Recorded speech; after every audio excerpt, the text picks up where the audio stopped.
It's official now. Ukraine will receive Western tanks.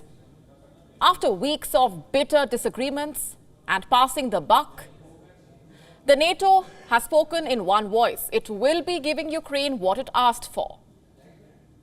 The American-built M1A1 Abrams tanks and the German-made Leopard-2 tanks.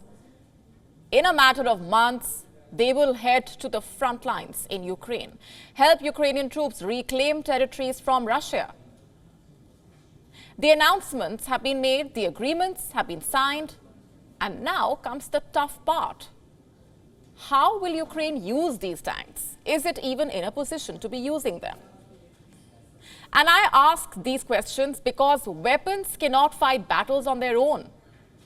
They need soldiers who can use them and use them well, especially Western war machines.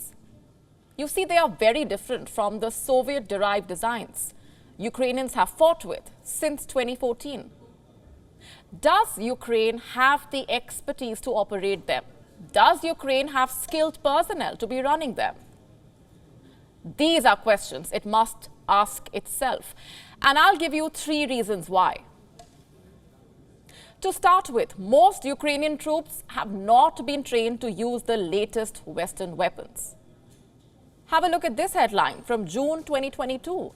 It says Ukrainian fighters were unable to operate sophisticated Western weaponry. Many were reduced to Googling instructions. Yes, these are frontline soldiers I'm talking about. And then in October, another report emerged. It said that Ukraine had secured high-tech rangefinders from the West. These devices used laser technology to measure distances. But the problem was nobody knew how to use them. One sergeant described the dilemma quite well. He said it was like being given an iPhone 13 and only being able to make phone calls with it. Will this be the case with Abrams and the Leopard-2 tanks as well?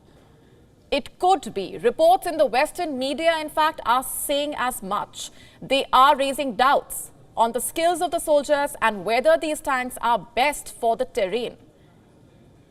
They say the Abrams and Leopard are heavily armored and heavily armed tanks. Ukraine may find it difficult fielding them quickly and in depth.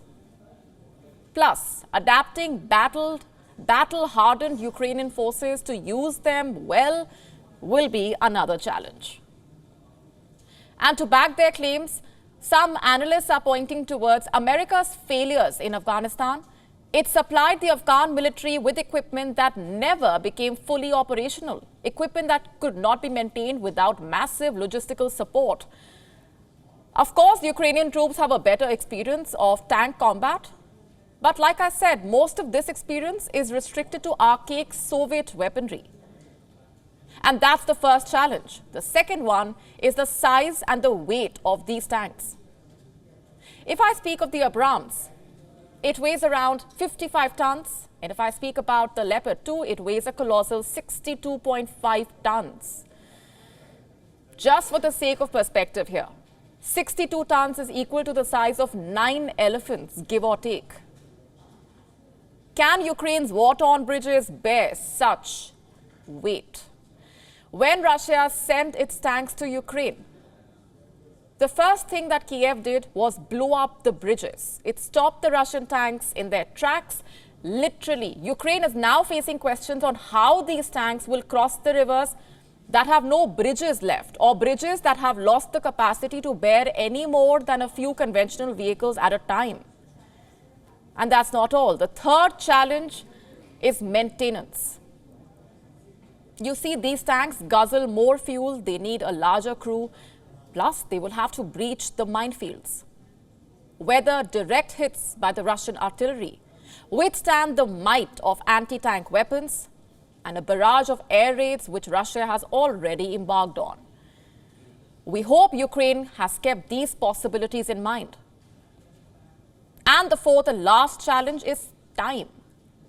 That will also be a very crucial factor. You see, getting the Leopard-2 tanks into Ukraine will take a couple of months. The Abrams tanks will likely take months more.